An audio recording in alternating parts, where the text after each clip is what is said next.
Hi, and welcome to yet another edition of Ask Miss Judes.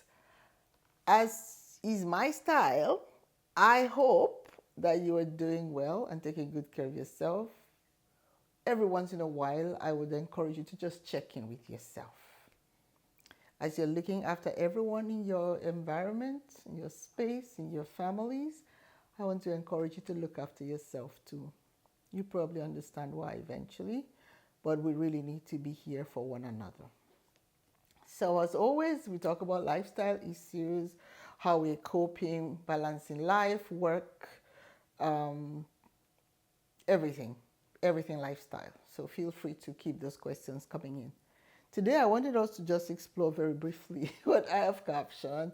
Ideally, it would have been almost like a philosophical topic, but it's not. Philosophical is real.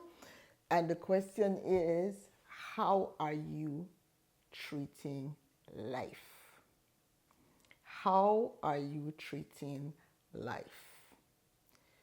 I almost feel like I should add a suffix by saying, with this, are you seeing life as a journey or a destination?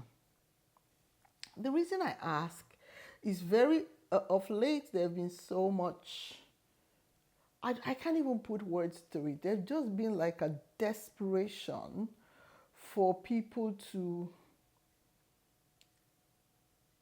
achieve affluence in the wrong way and then to flaunt it in a way that is almost disrespectful and repulsive.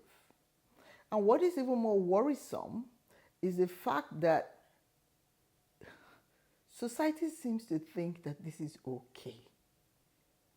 And I don't think it was that long ago where there was a thing called values that we could talk about and we could respect life and people, irrespective of the positions that they occupied or what they had. We respected people for the value of life that God had put into them. And so I'm asking, how are you treating life? Are you treating it as a journey or a destination? And the difference philosophically is, if for you life is a destination, then you will be desperate. You will do anything that you need to do to get by in life. But if it's a journey, if we're journeying somewhere beyond this life, then we want to be careful how we undertake that journey. So, for those who have a faith, we do know that beyond this life, there is another life. Between this life and the other life, there are things that happen. A major one is after the transition to go through what we as Christians, and I think other religions do too, believe is a judgment.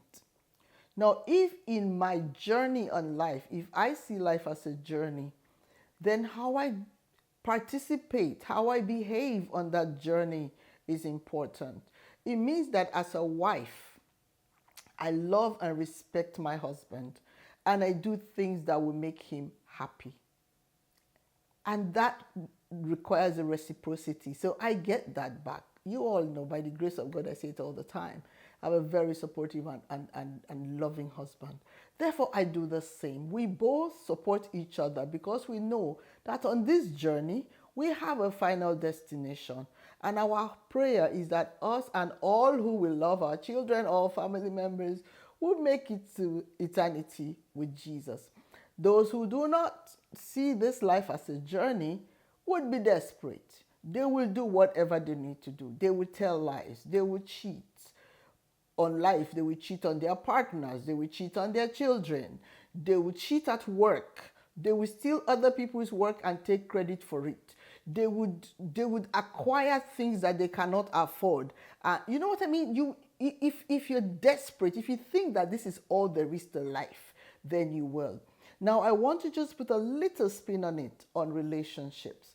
And this, for me, what I find really very sad, especially for African and Caribbean marriages in Canada. So I'm speaking of experiences that I've had. I'm not overgeneralizing. Is that there are some couples who, because of the stresses that they went through when they moved to a different country, and the inability to manage that can actually become an irritant to one another. So they're supposed to be co-travelers, but now everybody's on their own journey. In the process, there is love lost, or there is no love lost. There is neglect for self, there is neglect for family, there is neglect for children, and we all know the outcomes of how these children then become challenges for society, because there has to be an outlet, and if you're not able to do that safely in your home, so whatever we do, whatever trajectory we decide, if life is a journey or a destination, the choices that we make will have implications, not just for us and our children and our families and our communities in this life. There will be implications in the afterlife. Now, if we have this realization, I am praying that we would give ourselves a bit more time to think about what we're doing, why we're doing it, who will be affected, and what the ultimate outcome would be. If this is all you think there is to life, and you can cut corners, you can cheat, you can tell lies, you can manufacture stories to get where you want to get, go on and enjoy it. There is a day called judgment. Currently, so much is happening in family life, in politics, on the job.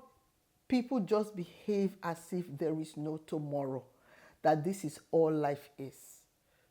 I want to appeal to you, even if you are desperate, if you've been misguided, if you've been misled into thinking that this is all that life is, that life is a destination and therefore you're doing it as if this is it.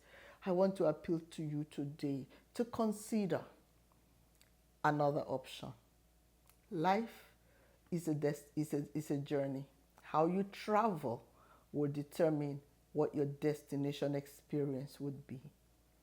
Not long ago, I encountered a short video of a guy who was making an analogy between life and the afterlife. And the example he gave really shook me, because I'd never thought of it like that.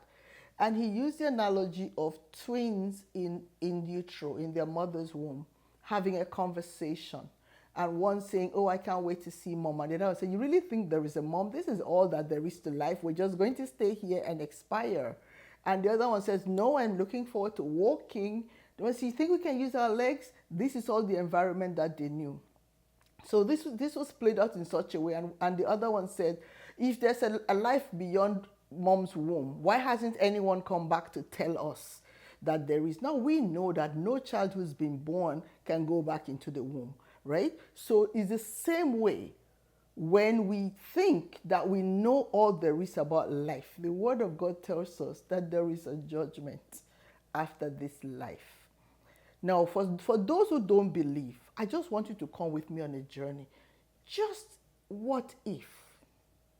What if there is a judgment after life? Isn't it better to believe that there is one and live a peaceful, comfortable, God-fearing life now, and even transition and see that there is none, than to believe that there is none and live carelessly and transition and realize that you're going to end up in the wrong side? Right? I'm just appealing to you for the sake of your loved ones, and for those parents, those mothers and fathers who are living as if this is all there is, and neglecting your children, neglecting your relationships, and making life hard for your children and for the environments in which they are growing up. I'm appealing to you to just pause and reconsider that life is a journey, not a destination. Thanks for hanging out with me again today. Please share your thoughts and your experiences in the comment section. And also feel free to send your opinion, your comments, your suggestions, and questions to askmissjudz@gmail.com. So that's askmzjudz@gmail.com. And I also want to encourage you to like, share, and subscribe. I'll come your way again real soon. Take care of yourself, and God bless.